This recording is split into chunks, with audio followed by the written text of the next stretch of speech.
wabarakatuh. Perkenalkan, kami dari kelompok 1 izin menganalisis untuk topik siswa memiliki permasalahan di ekonomi, yang dimana kami berempat izin memperkenalkan diri. Dari kelompok 1, dari saya sendiri ada Amiruddin Juri, dan rekan saya Dava Zaki Mutakin. Saya Zulfa Wirata Husna. Dan saya Zidani Gania Ahmad. Selamat menyaksikan. Oke, jadi pada kesempatan kali ini kita akan membahas sebuah kasus di mana kasusnya adalah seorang siswa X bernama R di salah satu sekolah di Indonesia yang berasal dari keluarga kurang mampu dengan kondisi ekonomi yang terbilang di bawah begitu. Selama beberapa bulan terakhir, siswa ini sering tidak mengikuti kegiatan praktik di sekolah dan beberapa kegiatan-kegiatan di sekolah dikarenakan belum mampu membayar iuran kegiatan di sekolah dan juga membeli perlengkapan praktik untuk dapat mengikuti kegiatan yang dilaksanakan di sekolah. Nah, akhirnya guru-guru pun melihat bahwasannya siswa ini kurang disiplin dan tidak aktif untuk mengikuti kegiatan di sekolah. Bahkan siswa ini sendiri merasa malu dan kemudian menarik diri dari pergaulan di sekolah tersebut. Nah, jika kondisi ini terus berlanjut, maka potensi dari siswa ini akan mengalami penurunan, kemudian kepercayaannya diri pun juga menurun, merasa keterasingan sosial, serta adanya hambatan dalam perkembangan akademik. Maka dalam hal ini, konselor memandang bahwasanya siswa ini memiliki dan membutuhkan layanan advokasi agar haknya untuk memperoleh pendidikan yang setara tetap terpenuhi meskipun memiliki keterbatasan ekonomi. Oke, selanjutnya ada identifikasi masalah.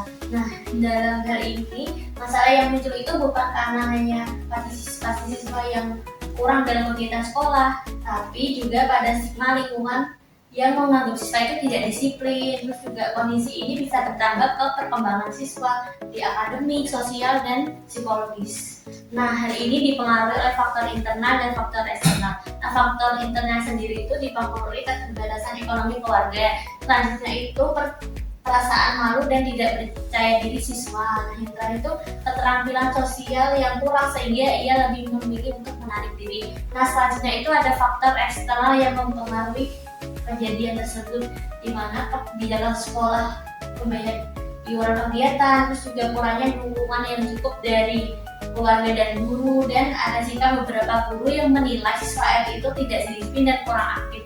Nah, yang terakhir itu lingkungan sosial sekolah yang dapat mempengaruhi siswa R sehingga merasa malu dan tidak percaya diri.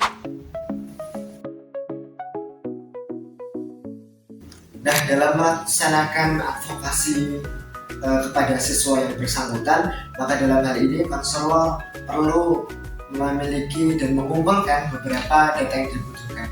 Di antaranya yang pertama, konselor bisa mengumpulkan data-datanya melalui wawancara kepada siswa yang bersangkutan sendiri. Dalam hal ini adalah siswa R.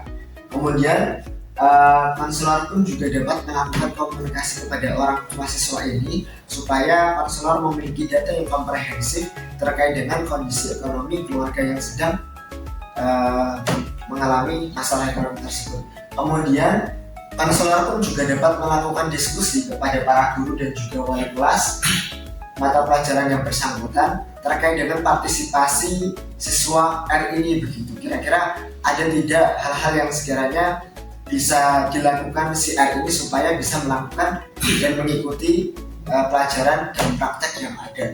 Kemudian untuk selanjutnya, konselor pun juga perlu untuk mengkaji kebijakan di sekolah tersebut terkait dengan pembayaran kegiatan ataupun perlengkapan praktek, karena ini akan menjadi bahan ataupun pertimbangan konselor dalam melakukan advokasi. Dan yang terakhir, konselor pun perlu mengidentifikasi program bantuan yang sekiranya dapat membantu siswa R ini untuk kemudian bisa mengikuti kegiatan-kegiatan dan juga praktek mata pelajaran yang ada di sekolah. Nah, pengumpulan data ini bertujuan agar konselor memiliki data yang komprehensif dan juga objektif dalam melaksanakan advokasi bimbingan dan konseling. Oke, baik. Di sini saya akan berbicara tentang menjadi sejarah advokasi pada masalah tersebut, yang dimana konselor perlu meneliti apakah sekolah pernah menangani kasus seperti ini sebelumnya saat mengalami kesulitan ekonomi, yang dimana ada beberapa hal yang harus diungkapkan di itu, yang dimana satu, ada apakah sekolah memiliki program beasiswa atau bantuan siswa yang kurang mampu. Terus yang kedua ada bagaimana kebijakan sekolah dan dalam memberikan keringanan pembayaran biaya sekolah. Lalu yang ketiga ada pengalaman sebelumnya dalam membantu siswa dengan kondisi ekonomi terbatas. Jadi ternyata ini membantu konselor menemukan strategi advokasi yang sesuai dengan kebijakan yang ditetapkan oleh sekolah. Baik, selanjutnya di sini ada analisis hambatan dan situasi lingkungan. Nah, yang pertama, konselor perlu untuk melakukan analisis berbagai kemungkinan hambatan, seperti adanya aturan sekolah yang mewajibkan pembayaran kegiatan tertentu. Kemudian di kasus yang tadi itu adalah kurangnya pemahaman sebagian guru tentang kondisi ekonomi siswa tersebut. Nah, lalu ada juga keterbatasan dana bantuan di sekolah sendiri. Kemudian, selain hambatan, konselor juga perlu melakukan identifikasi terhadap faktor pendukung. Misalnya, ada program bantuan pendidikan dari sekolah atau pemerintah, kemudian dukungan dari wali kelas, dan juga kepedulian guru terhadap kesejahteraan siswa. Nah, analisis ini sendiri digunakan untuk membantu konselor nantinya merancang strategi advokasi yang realistis dan dapat diterima oleh semua pihak. Selanjutnya ada pengembangan rencana tindakan, yang dimana konselor menyusun beberapa langkah tindakan advokasi. Yang dimana satu, ada mengadakan diskusi dengan wali kelas dan guru mata pelajaran untuk menjelaskan kondisi siswa tersebut.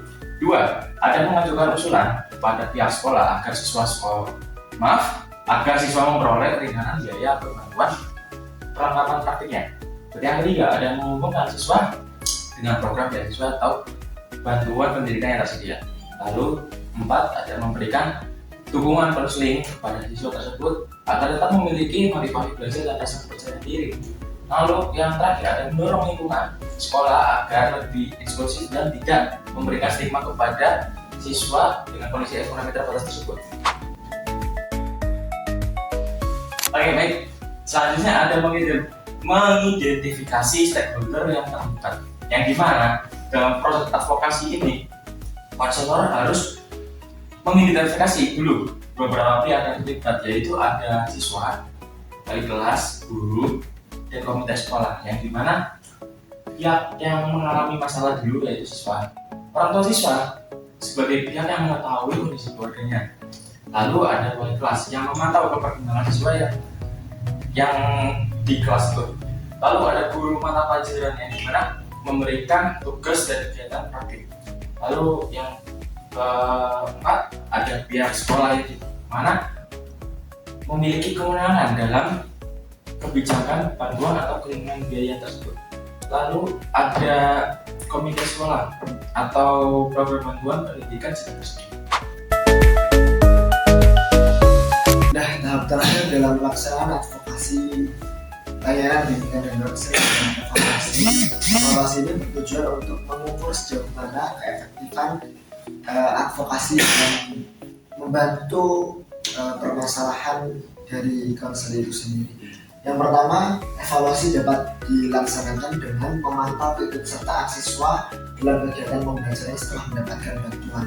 Maka dalam kasus ini kita sebagai konselor perlu meninjau ulang terkait dengan sejauh mana siswa R ini berpartisipasi dalam kegiatan pembelajaran setelah mendapatkan bantuan advokasi. Kemudian yang kedua, mengamati perubahan motivasi belajar dan kepercayaan diri siswa.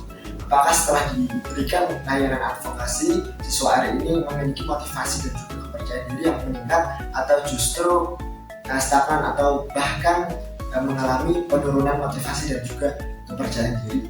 Kemudian mengumpulkan umpan balik dari guru dan wali kelas, dan yang terakhir menilai apakah solusi yang diberikan mampu mengatasi hambatan yang dialami siswa. Dalam kasus ini kita perlu sama-sama menilai apakah solusi-solusi yang sudah ditawarkan dalam pelayanan advokasi ini sudah membantu siswa R dalam menghadapi permasalahan. Baik teman-teman, cukup sekian presentasi dari kami dari kelompok 1. Jikalau ada kekurangan apabila tidak sesuai keinginan dan ekspektasi teman-teman, kami mohon maaf sebesar-besarnya. Jadi kami akhiri presentasi dari kami. Wassalamualaikum warahmatullahi wabarakatuh.